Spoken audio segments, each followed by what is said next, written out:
Hi, welcome to the McGraw-Hill webinar on equity of access for those students who need it most. I'm Jana Echevarria, and I'm happy to talk to you today about really my passion that I've dedicated my career to, and that's helping those students who struggle in school, either because they have some kind of difficulty with learning or because they're English learners. And most of my research, of course, has been in the area of English learners. And so I provided a blog site for you in case you are interested in reading my monthly blog on different issues around English learners. So let's get started. When we talk about equity of access for those students who need it most, the subtitle of this is Reaching the Hard to Teach. And for different students, for teachers, it really depends on their own background and who they believe is the most challenging for them to teach. Sometimes it can be English learners, sometimes it can be struggling students, it can be students on IEPs. And so what I'd like to do is talk about 5 areas that are important to help these students the most. And what I'm going to challenge you to do is to think about throughout this presentation, which is your area for growth. We all have areas in which we need to grow. So when it comes to access to core content, are you providing excellent curriculum? Are you differentiating for these students? Is that an area that you kind of feel like you're good in, or is that an area that you feel like you might need to grow in? How about the climate that's created in your classroom or school? Is it honoring of students' backgrounds and students' experiences? And then what about expectations? Do we sometimes give in and capitulate to, oh, these students come from lower socioeconomic areas, or these students are immigrants, or these students don't speak English at home, and so we lower our expectations for them, sometimes inadvertently. And then what kind of language supports do we offer? How do we make that content understandable for students by supporting their language, not only their language to understand the lesson, but also understand how to advance their own English language proficiency? And then how are assessments used? So do assessments drive instruction for you, or is that an area that you feel like is one that you could grow in? So hopefully through this presentation, you will be able to do some reflection and think about ways that you might want to focus on to make instruction more meaningful for these students that are the ones who need the most access. So let's start out by talking about accessing content. Sometimes a different approach can be helpful for helping students to have access or understand or be able to navigate through the core curriculum. You know, I've been in this field for many, many years, and it used to be pretty common that students that are English learners were given like different materials while everyone else is working on, you know, the life cycle. They were over there coloring, learning the colors so that they could identify the colors that you know, the other students were using as they were doing a project on the life cycle. Those days are behind us, thank goodness. So we want to provide scaffolds, provide supports for helping students access grade level content. And one of the ways that we do that is by focusing on academic language development. Now, a lot of times when teachers hear about academic language for English learners, they immediately think about the ESL person on their campus. But actually, academic language development is the responsibility of every single teacher. Content teachers, K-12, if you're a math teacher in high school, you still need to be thinking about ways to advance these students' academic language. 30 minutes or 45 minutes or 60 minutes of ESL a day are not going to get these students to the level of English proficiency that they need to really be able to access the core curriculum.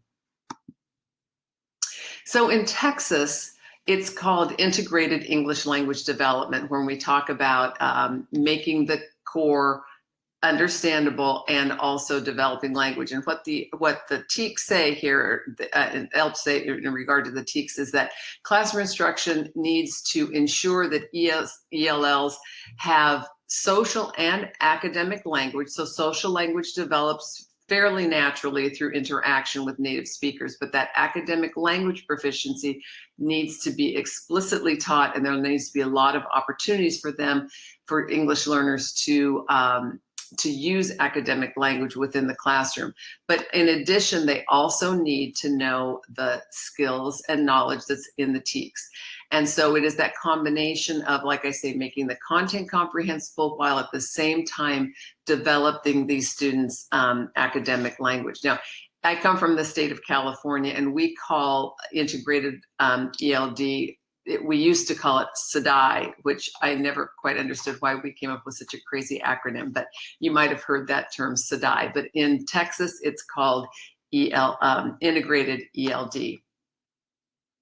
So I've talked a little bit about, the importance of language and the importance of making content comprehensible, but there are actual behaviors that teachers have that contribute or not to students being able to have access to that core curriculum and to integrate that English language development like it's called for. So when a learner, I'm going to sort of do the do's and the don'ts. When a learner says something that a teacher doesn't understand, instead of ignoring it, which is something that sometimes people do, and there's nothing malicious behind this. I think teachers are feeling like they don't want to put students on the spot. They may be uncomfortable. They couldn't understand what the student said, and so maybe they just ignore it and kind of move on to somebody else. But what instead we want to do is just ask for clarification. Either say, pardon me, or say, so do you mean that, or even use it as an open-ended. So what you mean is, and then let the student respond again, because it's really challenging for second language learners to be thinking about new concepts in a new language. And so it takes some time to formulate that response. And so we want to be sure to ask for clarification, give them an opportunity to try to say it maybe slightly differently. Another practice is when a student uses an ungrammatical form or makes an error, that we correct it. Just say, for example, if the student says, he go tell Sarah, if you're reading Sarah plain and tall, okay, he go tell Sarah. And so a teacher might say, well, no, that's not right. That's not the right word for it. You would say he went. But instead, what would be a better practice would be to restate the sentence using the correct grammatical form. So you'd say, that's right, good. So Sarah went, or he went and told Sarah. He went, and says, you might even say, so it's past tense. Good. Okay, so he went and told Sarah. And so we want to be able to elaborate a little bit and give the correct form as an example, rather than putting the student on the spot and pointing out an error. Then sometimes when students give a limited response, because of course English learners don't have native English fluency, so their vocabulary may be limited, their grammatical forms may be somewhat limited, and so they can't always express themselves fully. They may be able to have the ideas in their mind, but they can't articulate that fluently in English. So if they give a limited response, instead of considering it inadequate or incorrect, as if they don't know the material, because they possibly understand the material, they just cannot articulate fully what their level of understanding is. So for example, if a student says, she wrong, then you might affirm their participation, encourage them for taking that risk and contributing, and say, yeah, okay, so good. So you believe that Sarah was wrong. All right, can you use the sentence frame and tell us why? And then the sentence frame, of course, would be posted, and you could say, I think Sarah was wrong because, and then have the student repeat that. I'll talk about language frames a little bit more in a minute, but it's important to have some kind of support for the student, either having them tell a partner or something, but we want to give them an opportunity to more fully express their level of understanding. And then if a student doesn't respond immediately, again, sometimes teachers are uncomfortable. I mean, as a society, we are uncomfortable with silence. Aren't we?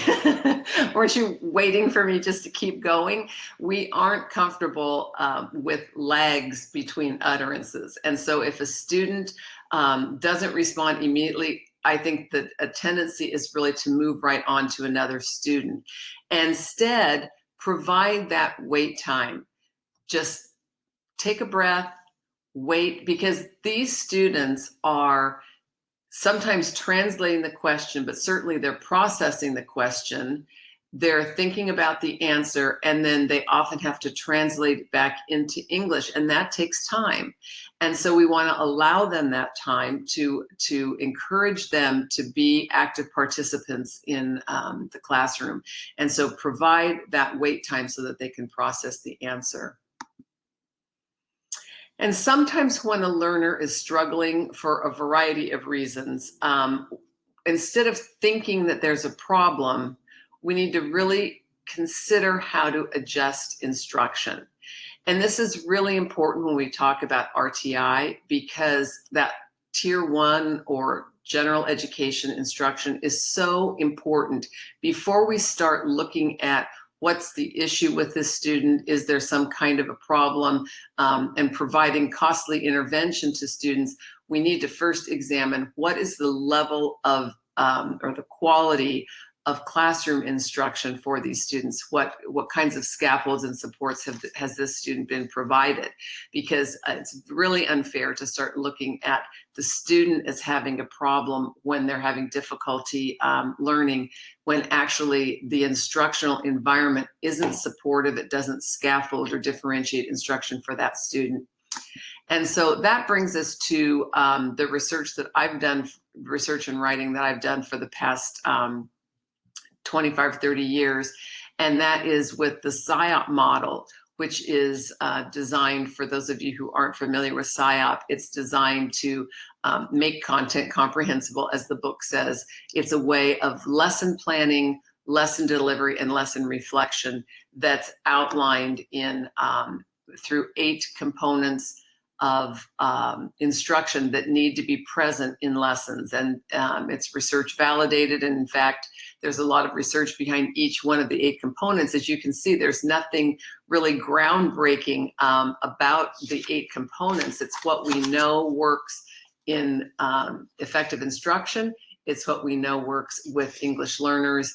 And so the benefit of it is that it shows how it gives a guidance or a framework for lesson planning and lesson delivery.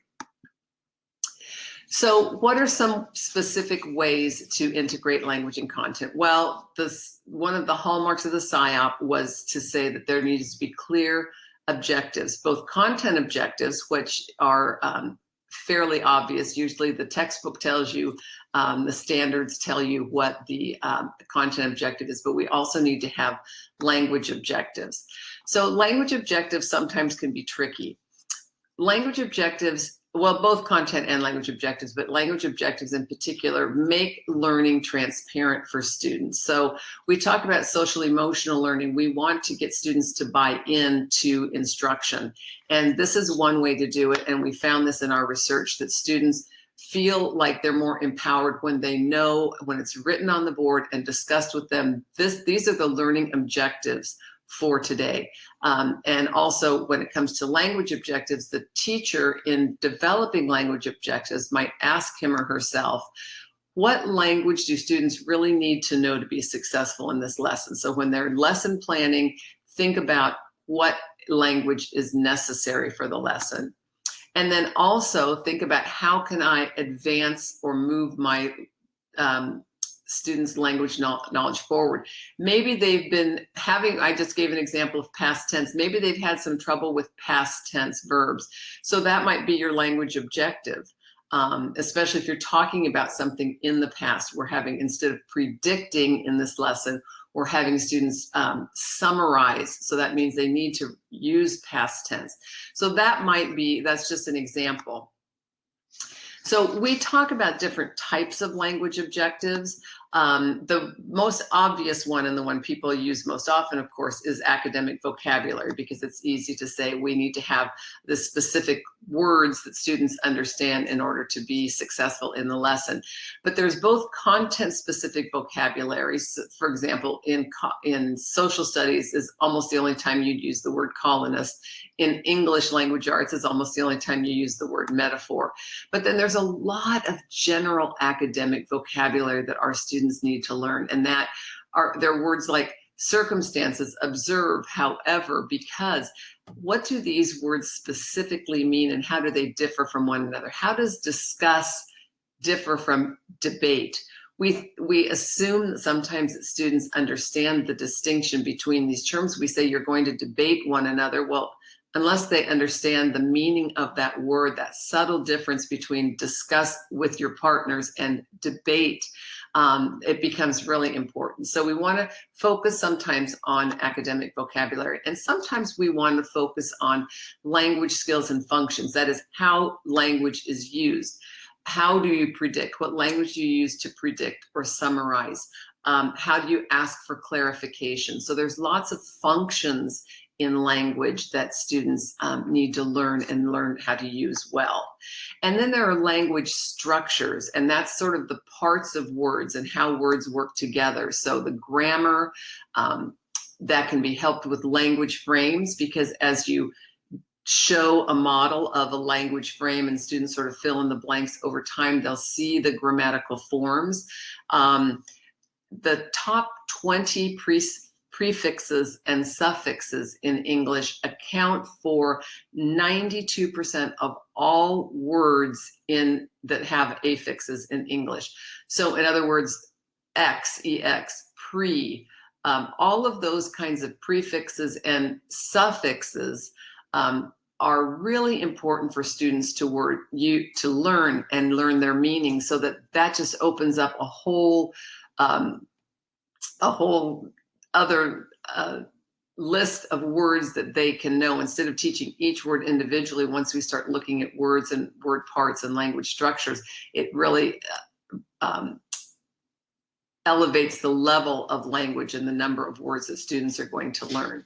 So we want to focus on those. So let me give you a couple examples of exactly what I'm talking about. So the content objective, which is sort of like, let's just say this is a standard, TEKS standard, will use multiple sources to describe key individuals at the beginning of the American Revolution. So within English language arts, we're reading an expository piece on the American Revolution. So what might our language objective be? Well, one language objective might be to engage in collaborative discussions using key vocabulary. So we've pre-taught that key vocabulary, and that's the one that, so that would be a sample objective for using vocabulary as your language objective. So if you want to use a language function, you might use the language objective. Students will ask and answer WH questions to access meaning. So you have the passage, and students are going to practice using those, asking and answering, maybe with a partner, doing it in a fun way so that they get a lot of practice. And in that same way, they're learning the language, but they're also learning the content, because they're asking and answering questions about the content.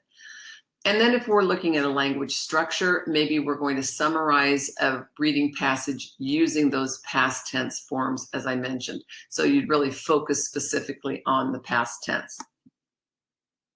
So besides objectives, another one is visuals and multimedia. And of course, we're just so fortunate to have a plethora of multimedia available to us, whether it's even with smartphones or whatever, but with the internet, We can come up with lots of great visuals for English learners.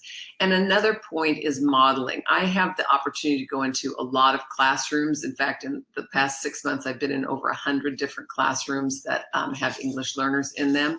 And one thing that I don't see enough of is modeling. Sometimes as I hear the teacher describe what students are supposed to do, I think, I don't even understand what the students are supposed to do, right? And and I'm a fluent English speaking person.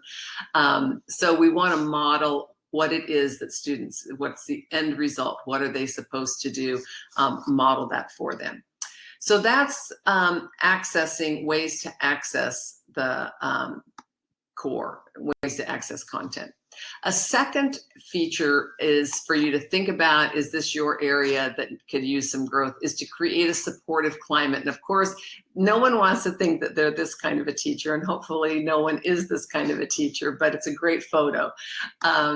What we want are classrooms where there is a caring and supportive environment.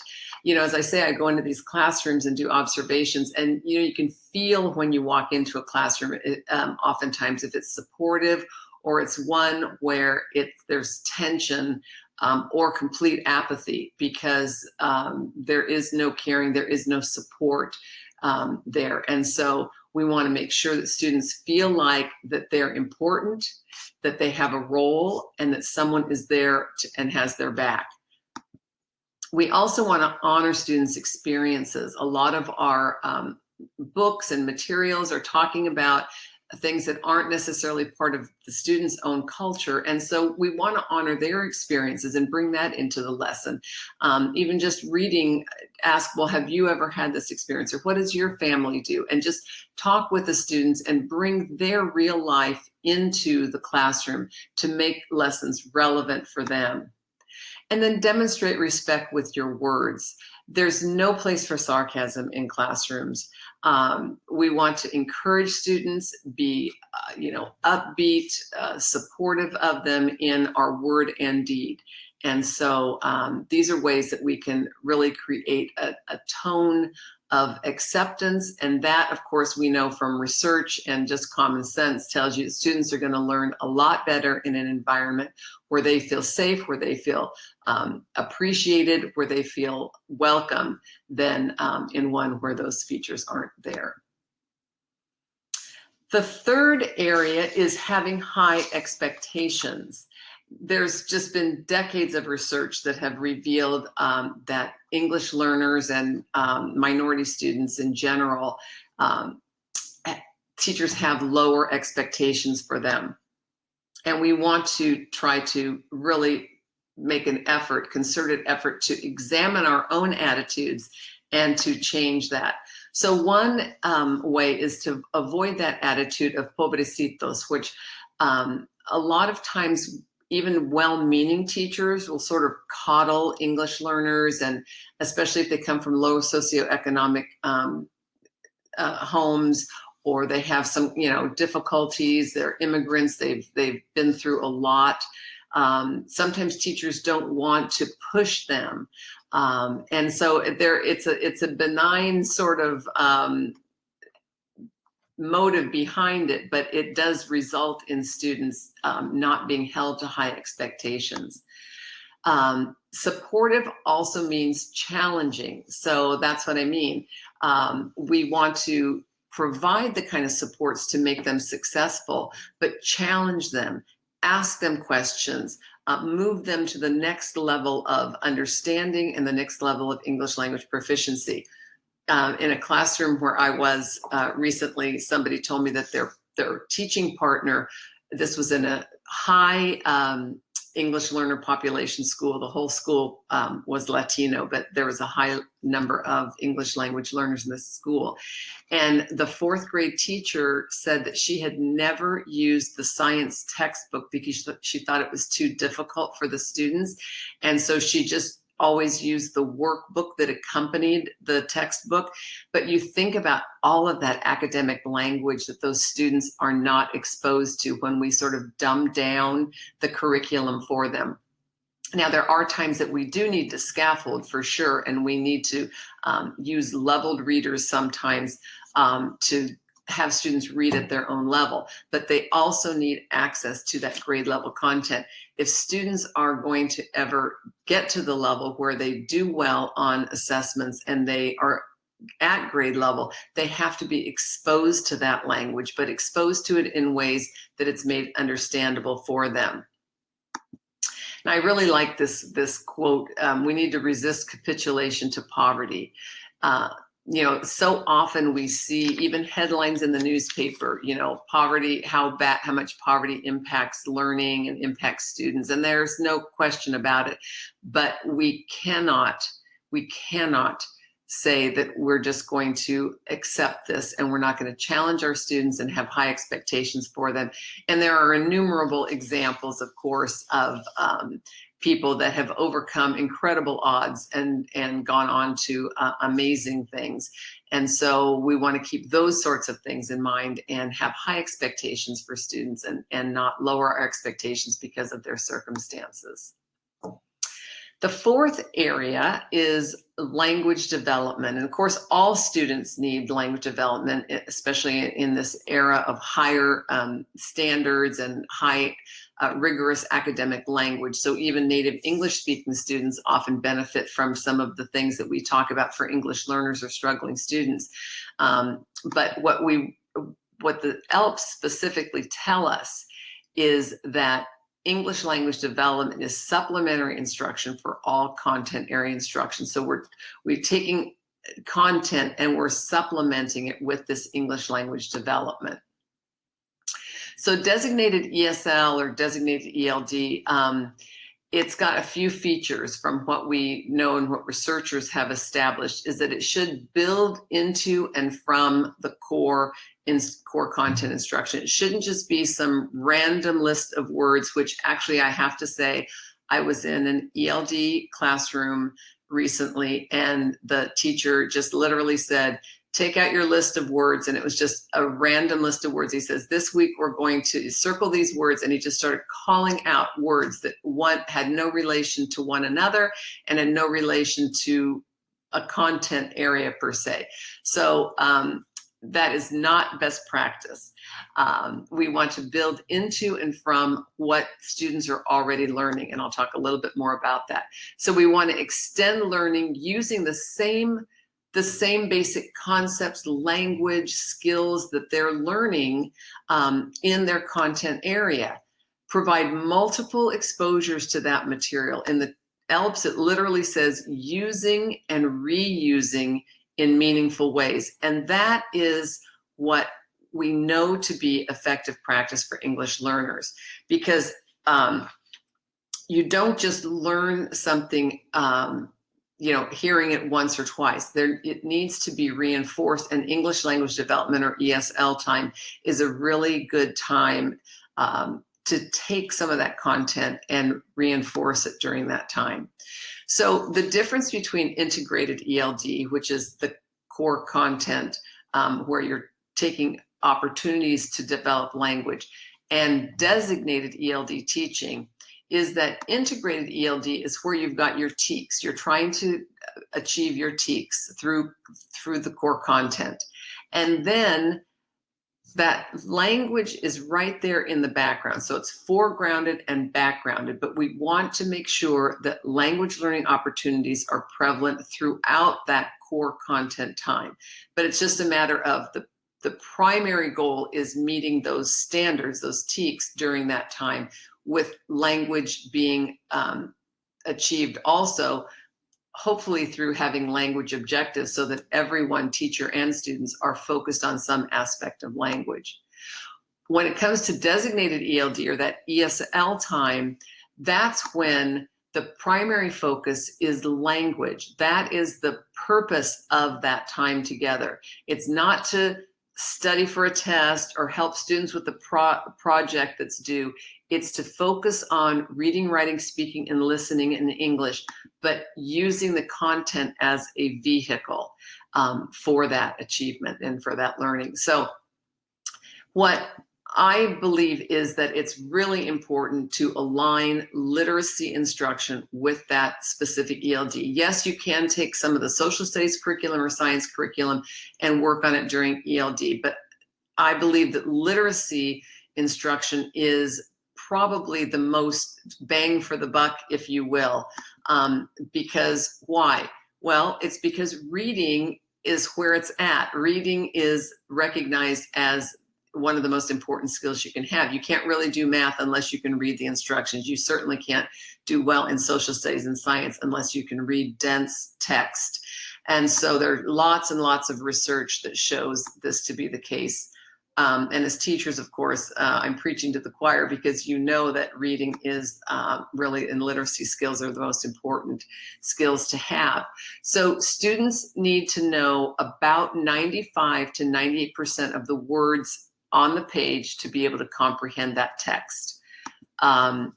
And at least 6 encounters with a word is needed to learn the word. So when they do this research, they give students a bunch of words, and then they have them go through them, and then they test them on them. And so they have to see those words, and it has to be in a meaningful context for about 6 times to be able to learn the word. But if you want them to really learn it, to know it, not just to take a test, later in the day or the next day, if you want them to know it weeks later, months later, that figure might be as many as 20 encounters or more to retain that. And the more exposure to the words, the more likely that those words are not going to decay, as they call it, or that they're not going to lose those words. So we want students to be building this repertoire of vocabulary. We don't want to be teaching words and then having them decay or fall by the wayside, and then new words, that's not getting us anywhere. But you can see from the research, and this is the international research on second language learners, that there needs to be a lot of repetition. And that, of course, weaker learners may need even more. So that's sort of commonsensical. So I'm making the case here for saying that what the students are working on in English language arts should be replicated during English language development, because the words, the vocabulary, the concepts, the skills that they're working on during ELA then should be reinforced during ELD to get all of those additional exposures to those words, so that they're really developing those words and they're becoming their own. And also, when they go back into ELA, then they're more prepared to actively participate. Now, of course, incidental learning can take place. So when you just have students reading independently and thinking that that's how they're going to acquire a lot of vocabulary and learn a lot of new concepts and improve their reading, it can happen. But with every study that's been done, intentional learning with a teacher helping with that instruction is much more efficient and effective than just incidental learning. And of course, the ELD teaching scaffolds their participation in reading text, as I said. So when they go back into ELA the next day, those students that were working on ESL or ELD, they will be even more familiar with those words. So let me give you an example. What is the term that California used to use for integrated ELD? I bet few of you can remember, because I talked about it once or twice.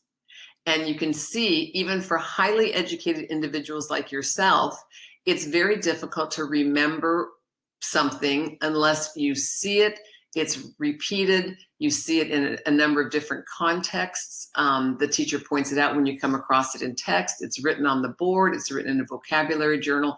So there needs to be lots and lots of exposures to language for students to really acquire that language. And I believe that a lot of our long-term English learners are the result of a lot of superficial exposure to language and not really digging deep and giving them the kinds of exposure that they need and those repetitions that they need.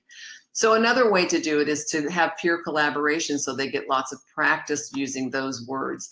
And we use a lot of think, pair, share, turn and talk, all kinds of strategies that are terrific for a very short term, but we also need to engage students in collaborative conversations where they're actually grappling with some ideas. You pose an idea, a question to students, something they can relate to, something they're interested in, and let them talk about it with peers. You can provide language frames to do so.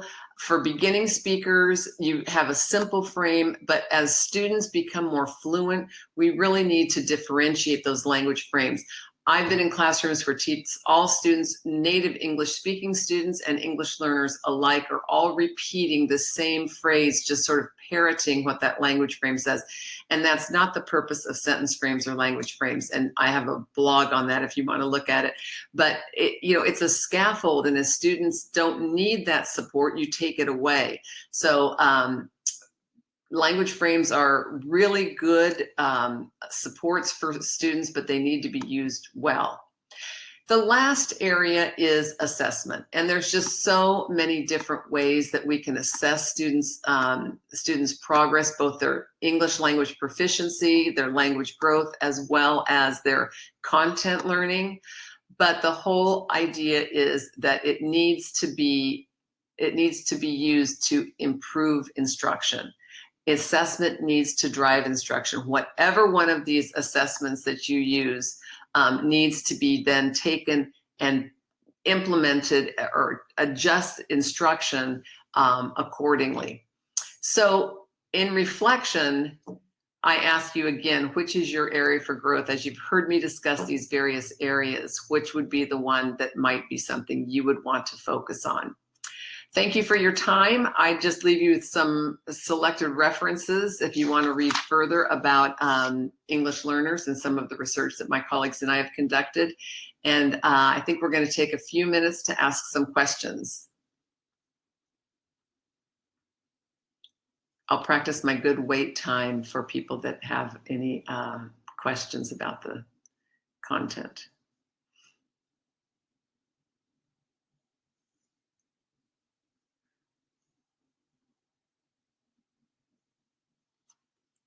Okay, well, so I see that we don't have any questions, so that is either you're shy or I was so thorough in covering this that you didn't need to ask questions. But I appreciate your time, and hopefully you learned something to think about in terms of providing access to those students who need it the very most. Thank you.